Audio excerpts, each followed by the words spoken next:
So today we're going to talk about, like I said, the hero's journey. And what I'm going to do is I'm going to tell you why admissions asks for essays and what they're looking for. And then I'm going to talk about what the hero's journey is and why I think and how I think you can use it to write like a really compelling essay. So first I want to say, like, this is not my kitchen table. My kitchen table was much smaller, but I can literally remember sitting down at my kitchen table having to write out my essay. And I can tell you that I probably had a lot of the same questions that you have running through your mind. Like, what are they really looking for? Like, what is a good topic to say? You know, am I bragging too much? And why do they even need an essay? And now that I'm on the other side, I have read probably thousands of essays in my career for both admissions and scholarships.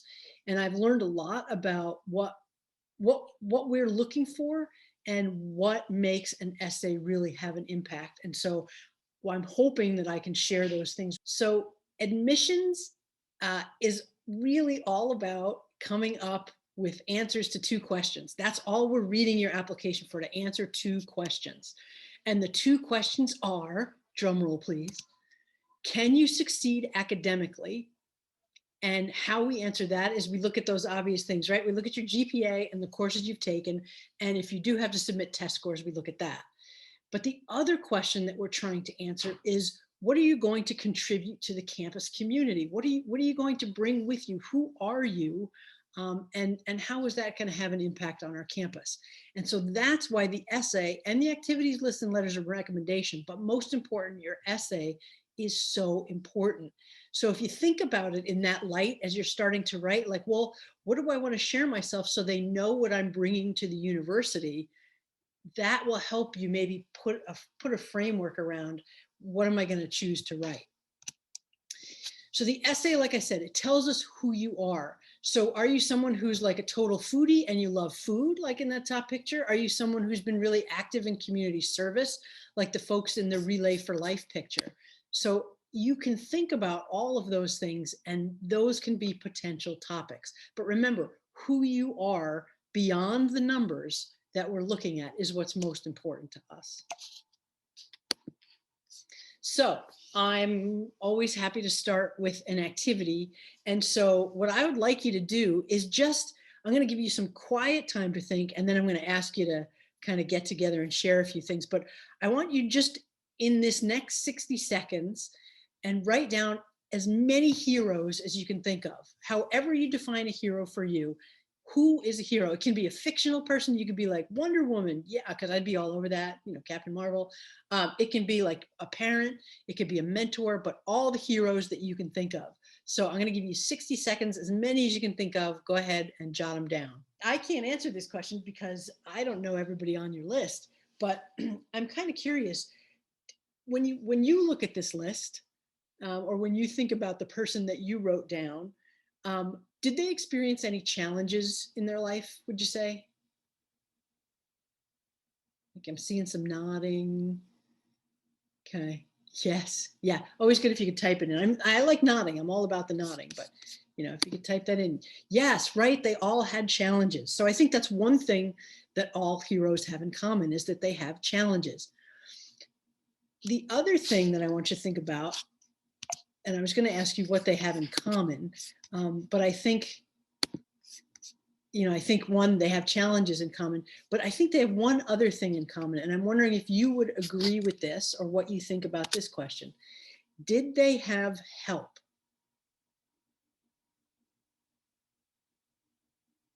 Do you think at some point when they had their challenges, they had help? Yes. Yes. So the two things that I think all heroes have in common is they ask for help and that they face challenges.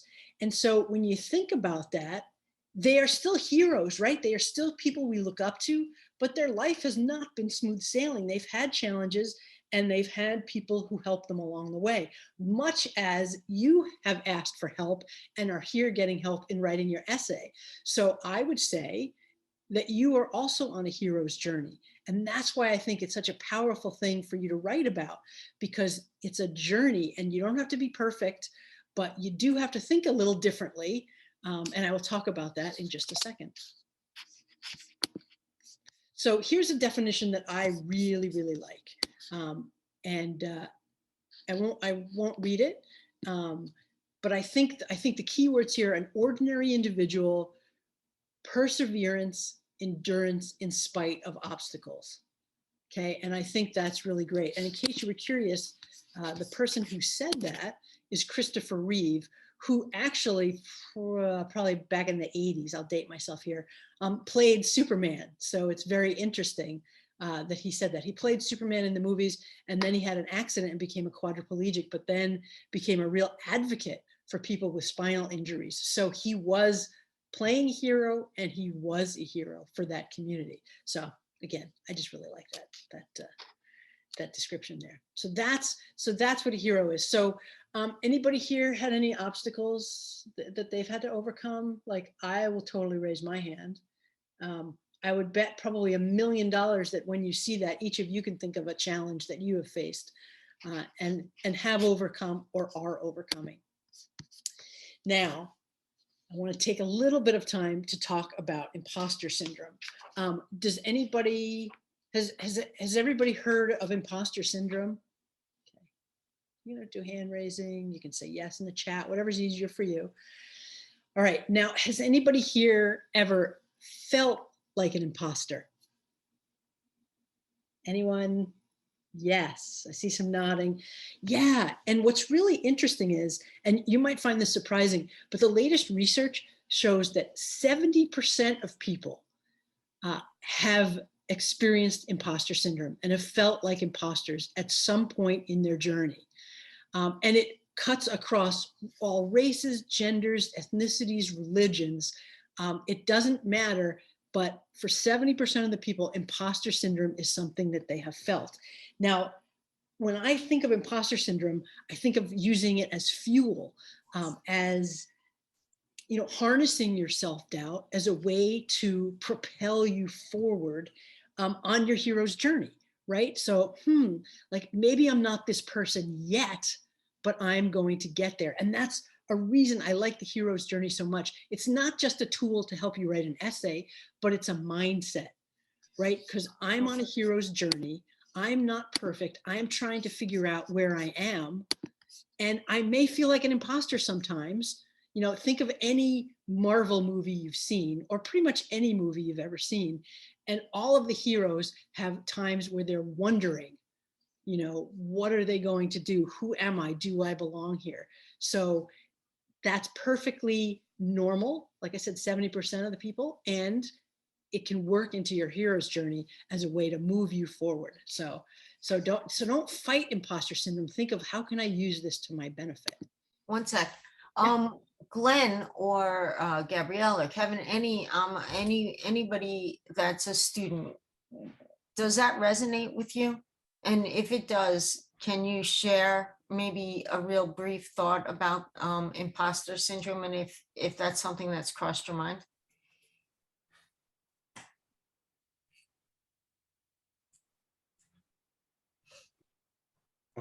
Yeah, you said any student, right? Yeah, I did. Yeah. So at least like at the school that I'm at, there's like not a whole lot of like people that are like usually like underrepresented minorities in education. So like Black and Latino. And so at the school went to, I had to take a test in order to get in for high school. And there was, I think 11 Hispanics accepted that year out of 450 people accepted. And at first when I was like going in, I kind of felt like, oh, maybe I was accepted just to like kind of like meet a quota or something, or to try to increase diversity in the school. But then that was kind of my sense of imposter syndrome. Like I didn't belong in the school I got into, but then over time I kind of overcame it, and I realized that I was exactly where I belonged. So Great. Ahmed, you have your hand up too? Yeah, in 5th grade, there was this new club at my school. It was like a coding club, and I decided to sign up for it. But like the first day when I walked in, like everyone in that club was like, it was like all boys. So I kind of felt like a little out of place because there was like no girls there.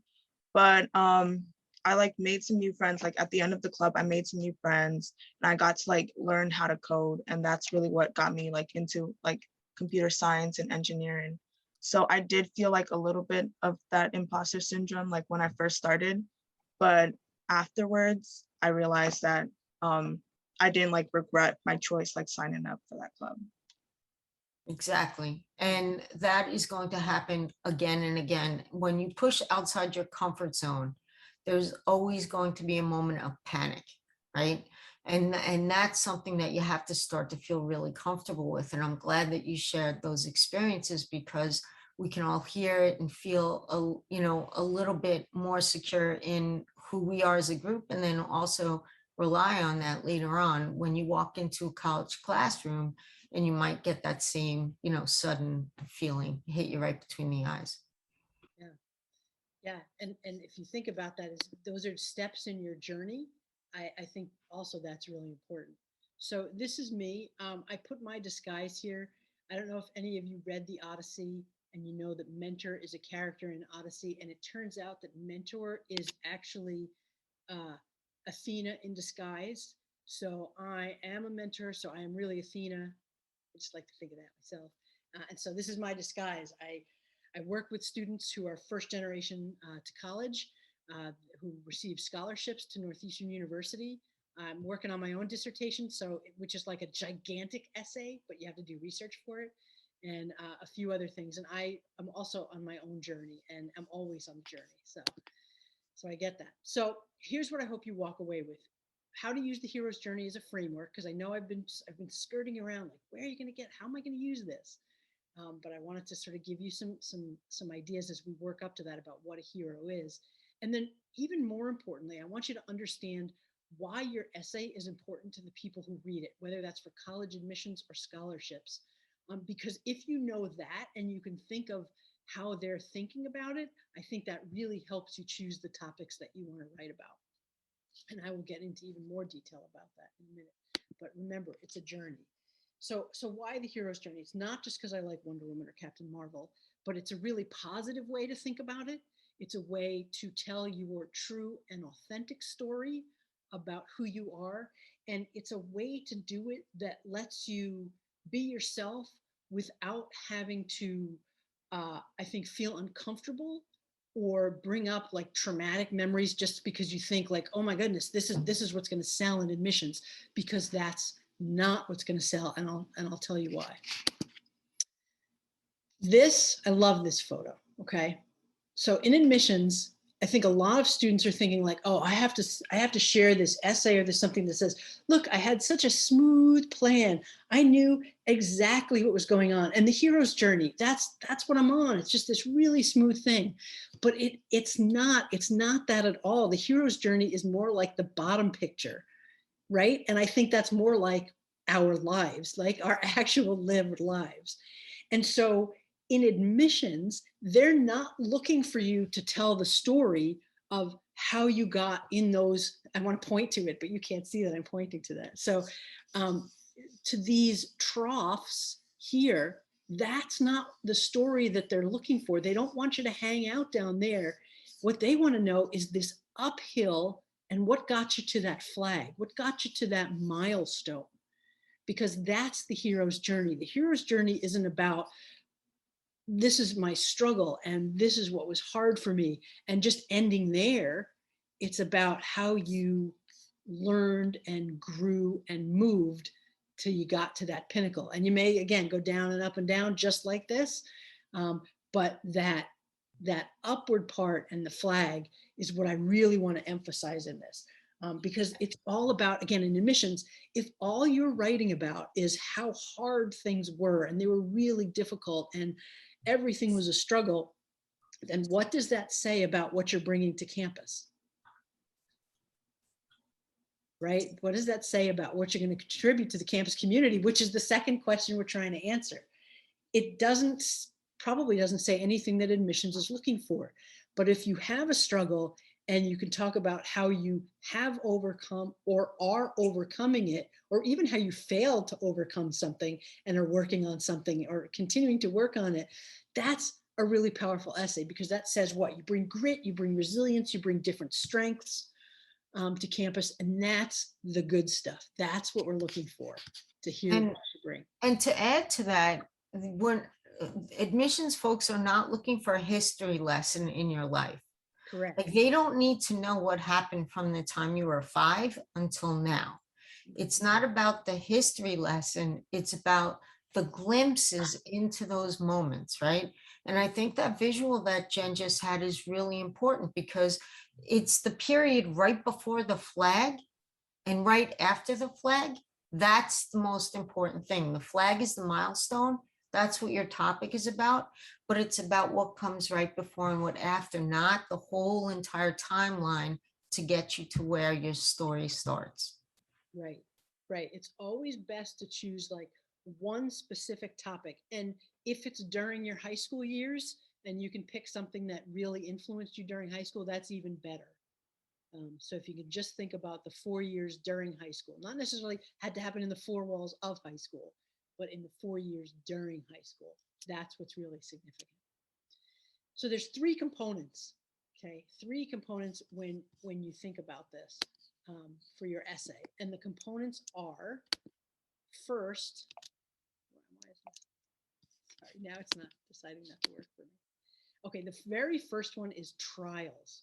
It's going to be 3 T's, because I was an English major. I do like alliteration. So trials, and those are the challenges that you had. Then there's treasures. So what gifts, what did you learn? What did you pick up from those trials? Because oftentimes you learn the most when you have some challenge to overcome. And then finally, it's transformation. Who are you now that you've been through those trials? Does that make sense?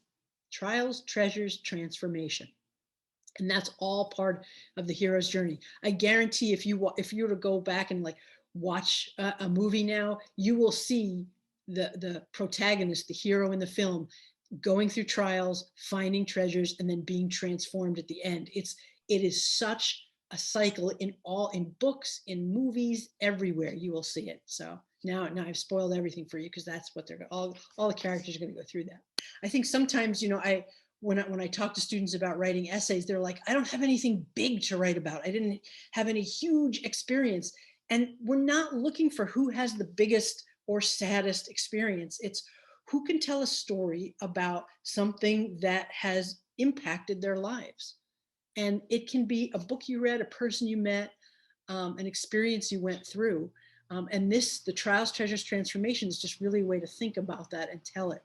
So I have some examples too of the components. So, systemic racism certainly can be a trial. If somebody did not believe in your academic ability. I think Christopher was talking about that a little bit. Both systemic racism and disbelief in your academic ability. And then moving around a lot. If you're a refugee and you're new to this country, you had trials, right? Coming to the country and trying to learn a new culture and keep your old culture with you. Like that, there's a lot. Or if you've just had to move around and been to like 3 different high schools, like those are some trials that I think of, when I think of my students. I think those are the things that frequently come up. And then the treasures, learning to confront racism, finding your voice, asking for help, communicating your needs, unique experiences that you've had in other parts of the country and the world, and being able to see things differently. I mean, that is a treasure and a gift. And then finally, your transformation is just belief in your ability to teach, to learn, to help others through your own experiences. Now, these examples that I'm giving you are very broad. And when you write your essay, you don't want to be broad. You want to pick a specific snapshot that fits these, so that you can give us rich details and specifics as you talk about it. Because if you were to say something like, there's systemic racism in my high school and I spoke up about it and things are changing, probably lots of students could write that exact same essay. So what gets it personal is when you share something specific. I tried to get into the honors program when I was a freshman, and Mrs. So-and-so said, oh no, you probably want to take the standard, start in the standard classes. That's really important. And then I noticed that none of the students in the AP classes were Black. And I thought, like, wait a minute. And so do you see, just you're telling the same story, but by putting your own personal details in it, you're really making it yours, and no one else can write that essay. And that's what we love to read, because those are stories of you and your experiences. So I hope that helps a little. So here's a brief story that I want to share. This is one of my students, Shannon. Now, Shannon had some experience with foster care, and parents had substance abuse issues, and she totally could have written about that. But she decided, after some coaching, that she didn't really want to like dredge all that up and have to think like, is this too much? Is this too personal? Oh, I don't want to share that. So she told a story about her high school experience. She went to a VOTEC school, and when she got there, they put her in the cosmetology program. I think they probably looked at her and said, oh, you're blonde, cosmetology's for you, just that's where you should be. And she just, throughout her whole freshman year, she got really dissatisfied. She didn't do well. She didn't like it very much. And so, against sort of what everyone was telling her, she decided, I'm going to go into engineering, which was the toughest course in her VOTEC school. And she asked for help. She had her teachers helping her get up to speed in math and science. And she kind of went against what people said and threw herself into it. And, lo and behold, she graduated in something that she didn't think was her. She said, it was so far beyond my reality to think of going into engineering in high school, but I wanted to do it. And she succeeded. She came to Northeastern on a full scholarship, and she's since graduated with a degree in chemical engineering. So that, obviously I told you the big part, like she graduated with a degree in chemical engineering and is now like has a great job in Seattle. But the key is, it wasn't earth-shattering. She went into high school and was put in one area. She fought against that. And of course, she tells more details. I'm summarizing it for you. But you get a really good snapshot of what that was like, her dissatisfaction, her feeling like that's not what she wanted to do. Her like getting help from other people, again, seeking help, which is what heroes do, finding people to help them. And then she was transformed into somebody who was strong in math and sciences and went into college wanting to major in engineering. So that is just such a really good story in an essay. And again, not anything that you might think like, oh my gosh, that's earth-shattering. But it tells us what she's going to bring to her college experience, right? She's going to bring drive. She's going to bring ambition. She is going to bring a willingness to work hard and ask for help. And who does not want that on their college campus? Like, everybody wants that on their college campus. So that is just an example of a really, I think, powerful essay using the hero's journey. I think there are a couple other things that are important with this. When you're thinking about, trials that you've had, there's trial success, right? Where you've had a challenge and you've succeeded, where you sort of believe in your own powers and you've had an opportunity to develop your powers. But there's also trial failures, right? Where you still have learned through that trial that maybe you need to be a little more humble. Maybe you need harder work. Maybe you need to gather more people around you to help you, or maybe you've been redirected into something different. And I don't think it really, if you learn something, you never fail. If you're learning from a mistake that you made or something that didn't go well, you are not failing, you are learning. And so I just think that's such a good mindset to keep. Jen, this brings me to a quick question. A lot of students, not necessarily, you guys, I'm not like pointing a finger, have failed academically. Maybe they didn't get the A, or they didn't get into that class that they know they needed. Should they address that in their essays, or how should they deal with that if there's a blip in their transcript? Yeah, so here's what I think. If there's a really good story that you can tell around that failure, then you can make that your essay and talk about your trials, your treasures, and your transformation and what you learned from that failing experience. If it's something like, okay, I had mono and it was really difficult and I was home and I couldn't study, that's kind of a really specific short story. I wouldn't spend time on that in your essay. I would put that supplementally, or I would even just reach out to the admissions person and say like, hey, I have this blip in my um, grades that you're going to see.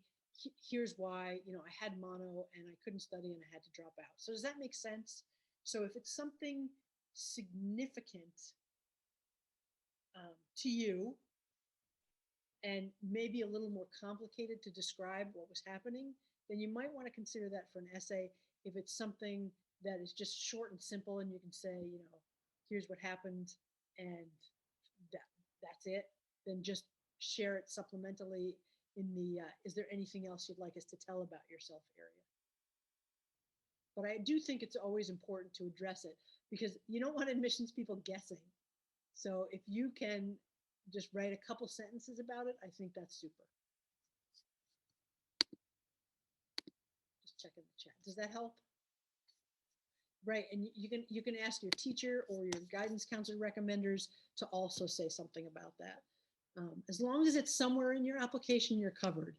I always think it's best if you as the student can share what happened. So that's my thought on that. But thank you for asking that.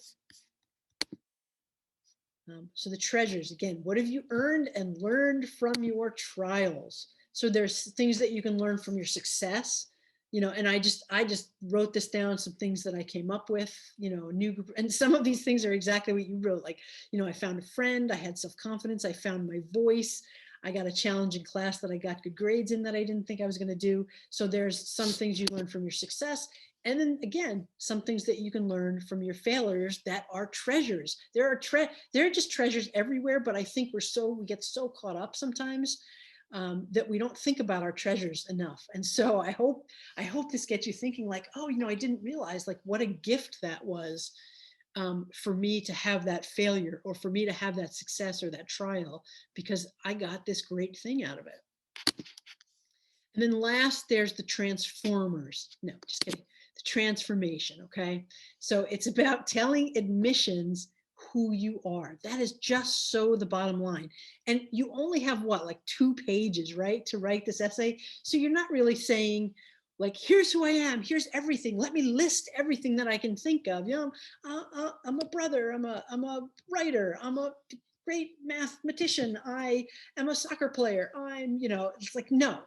What you're doing, again, is taking a little snapshot and you're telling a story and giving us rich details about basically about that one thing about you.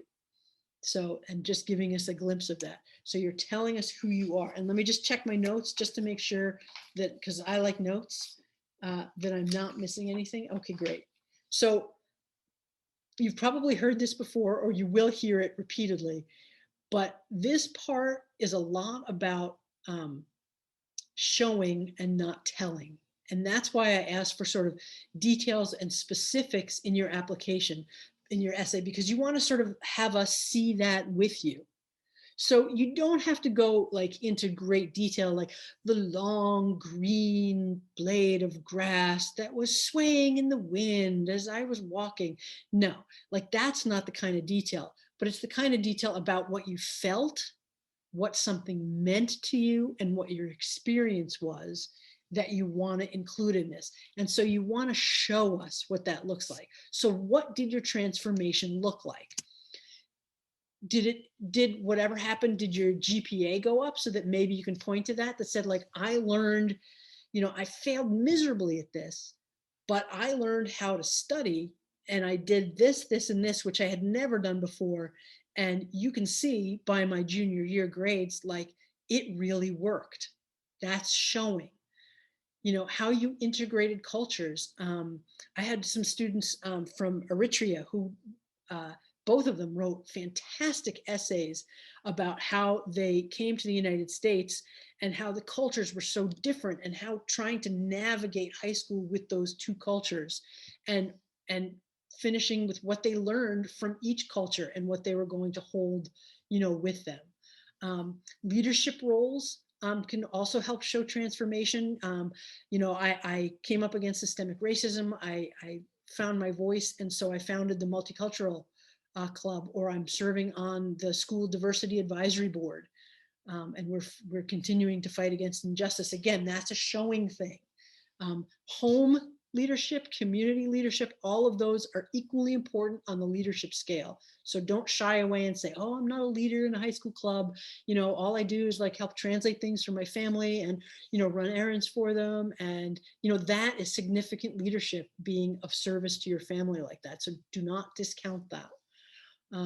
If you've been guides and mentors for your siblings or for other students, like that's another way to show, or just differences in how you behaved because of what you learned. If your story is going to be something along like, I was a total jerk and a bully, and then this happened, but then I learned, this is the treasure I got from that. And then I've transformed into not being that person. And here's now how I behave. Again, that's how you can show transformation. But that showing, is just super important. And I know that everybody will talk about that. And when it comes to voice, that's a good question, Gina. I always say you're best off using I statements. It's the easiest way to make your essay personal. I do have to laugh sometimes when I read personal statements where people write you and they're like, you should do this. And I'm like, ooh, I should do that? Like, I better go do that right now. I feel like I'm kind of being yelled at by like, you should do this, you should do that. No, it's your story, it's your experience. So use I statements. It's okay to use slang if we know what it means. It's okay to use contractions. You do not have to write it like you're writing a formal English paper. Like, there's no like, one should always wear one seatbelt when one is in the car. It's like, no, I wear my seatbelt when I am in the car. I learned in some of my English classes that it's really like it's a beautiful way of displaying like your differences when you use your words in a way that shows it. So not necessarily slang, but if you speak a different language, if you use that in your writing, but like italicize it or something to let them know specifically that it is a like point of difference, that really helps the reader to also see that you're living in between different worlds, so that's really cool too. Yes, I've had many students who have put either maybe they've started with quotes in another language and then obviously translated it, or have worked that into their essay. And I love that. One, it says like, hey, look, I'm bilingual. And even if your essay isn't about being bilingual, you sort of sneak another little something in there about yourself, like, hey, I'm bilingual, which is very clever, actually. So yes, by all means, if that is your voice, write in that voice. And you also don't have to think of it as like, oh my gosh, I need to be creative. Like if you write in chronological order and that's how you're going to tell your story, like that's fine. But don't get so caught up in like, oh, it has to be different to stand out. Like I'll write my whole thing in haiku. Like, no, not a good idea. Just be yourself, be your best self, and tell that story that you want to tell, that little snapshot of your life that gives us some indication of who you are. And you're surrounded by great mentors, by Gina, by people who are going to help guide you through that process. And I'm also happy to help. And my contact information is at the end. And so get the help. Like, don't be shy, even though I know it's like, oh, I just put myself on paper. Like now people are going to see this. I know how hard that is. And I know just how hard it is writing about yourself because we don't get taught to do that. So by sharing that with other people, by sharing that with your peers, I think, you'll get closer, but you'll also learn from each other in how to write those stories. And then of course, dare I say, proofreading is very important. And I do have to just go off that point a little bit, you guys. The reason that we're doing what we're doing and you have the mentors is so they can hear your authentic voice and help with that expression.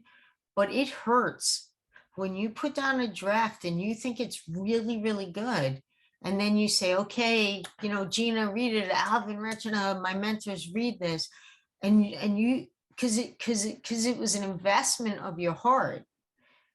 Please understand that any kind of improvement, enhancement, comments are from a technical standpoint. Your emotional investment will never be discounted, okay, or underestimated. It's okay for you to get critiqued, quote unquote, but don't ever feel like we're not valuing what it is that you put down on that first draft. Mhm. Right.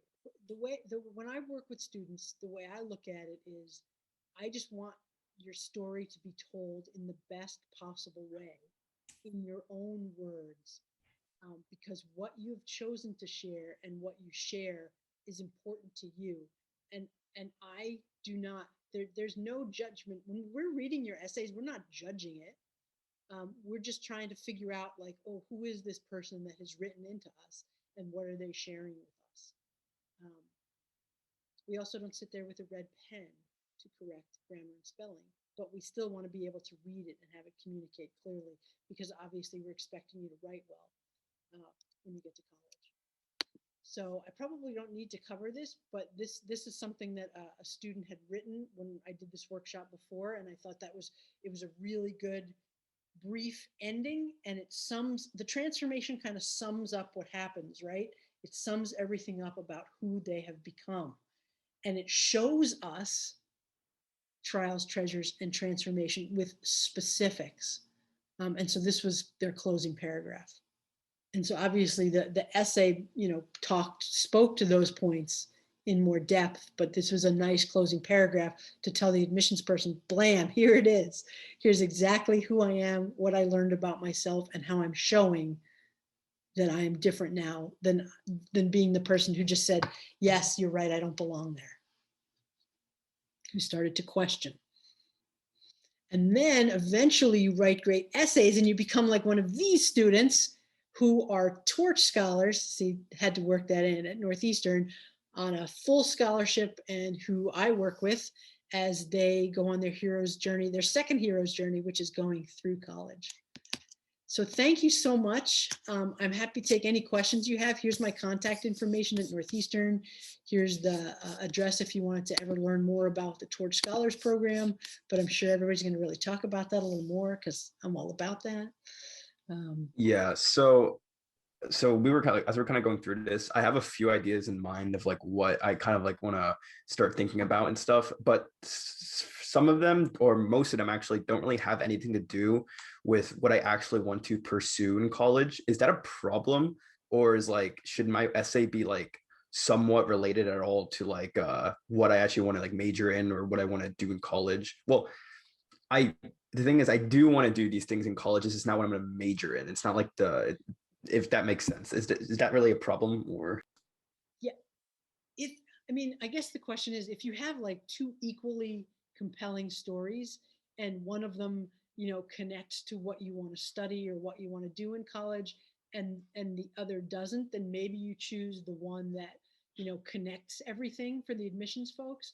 But if one is so much better, or just one is better than the, here's the connection to why I want to study, engineering. I'm just picking engineering off the top of my head. Then in the supplemental essay, or is there anything else you want us to tell, anything else you want to tell us about yourself? Then I would put that connecting essay in the supplemental and save that really what you feel is the more compelling and interesting essay for your main essay. I guess what I wanted to ask were, are there any common mistakes or pitfalls you see that students have in their essays? I know common essay prompts or something that I heard mentioned by an admissions counselor once, but I wanted to hear if there's anything else. Yeah, there's a couple things. There's some that you'd be surprised that people do. One is they don't really answer the question that's asked, and it's like, the question is about like, what was an experience you had that changed your life? And you're like, the 3 books I would take with me on a desert island are, like, okay, you didn't mean to say, or you send something to UVA that says, I can't wait to go to Northeastern, like, it's like sometimes those little things, and that's just showing that the person didn't really pay attention. Now, does that like, do we automatically say like, what? Like they're not applying to the right school, psh, deny. No, that doesn't happen. We read the essay and still try to glean from it what we can. But the more highly selective the institution is, the fewer, the lesser margin for error you have. So just make sure you submit things to the right people. I would say the other thing is when people don't proofread. And there's a big difference between like when somebody has English as a second language, and so maybe their writing isn't smooth and crisp and clear, versus someone who just did not bother to proofread their essay and like wrote it the night before and sent it in. And the problem with that, again, is not because we're sitting there with a red pen, it's because we can't understand what they're saying, because their punctuation isn't right or their spelling isn't right. And we're expecting you to write like high school students, not to write like college students. But we're also expecting that this is like your best effort. Like you're applying because you want to get in. So you're putting your best foot forward. And then all of a sudden, like it's like, I don't understand what they're trying to say. So having someone else read the essay for you, having somebody read it out loud to you is a great way for you to hear it and say like, whoa, that didn't make sense. I need to fix that. Or to say like, oh my gosh, I'm the best writer ever. I should be published. I'm fabulous. And then I think the third thing is the essay that's just so vague. I went on a mission trip to Mexico. It was hot. The people were poor but friendly. I came home and I was so excited to be home. And there's nothing there about what they learned about their experience, right? It's about the weather. It's about the fact that they did a mission trip. But I like anyone who went on a mission trip could write that, or anyone who injured their knee in football could have written that same essay. I feel like that's an opportunity lost. And so I always like hurt for the student to say like, this one sentence right here, I want to know more about that. But I don't know. And so we sort of have to, we try not to read between the lines, but sometimes we do because we're human and we're like, oh, that would have been a really much better story. So I think just really sharing something meaningful to you, not what we want to hear, because you don't know who's reading it. We're all different, from different backgrounds, different ages, just different all over the place. And if you write a good essay and tell us your story, that's what we love.